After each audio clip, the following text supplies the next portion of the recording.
Anita, ever thought of it? Dabble in it? Done it? I've actually done drag before. That's yeah. What secret? So I know, right? What was your name?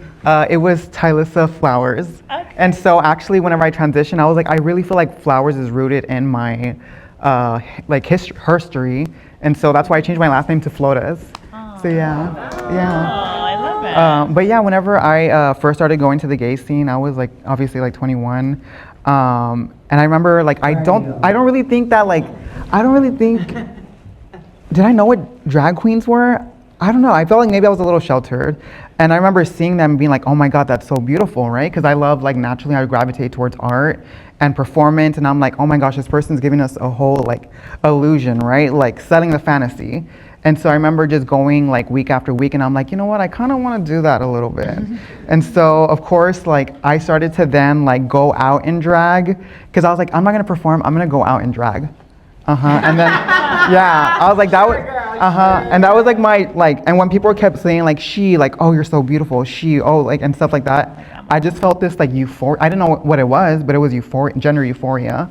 And so I eventually ended up doing drag and performed, and I was so horrible. I was like, oh my gosh, I cannot perform. I'm so nervous. I'm literally so nervous being up here. Can you imagine me like performing in front of everybody?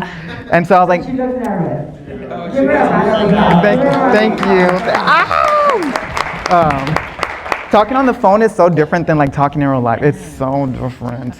I'm like more confident online. But I performed, I didn't like it. I was like, this is not for me, but let me just keep doing drag a little bit. And so sure enough, it ended up like having this feeling, and I was like, I like this way too much. And so I talked to my friend who was trans when I worked at Sephora, and she was like, girl, this is where you gotta go. And so like, that's like where my path started.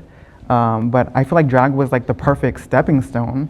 That's where I got to play in gender. Like I went from like a cis man to like non-binary, because I was like, I don't know, I kind of like being like just existing, and I still feel like I'm just existing, but I feel like trans woman or trans femme is like my perfect title for me. And I wouldn't have been able to experience that if I didn't do drag.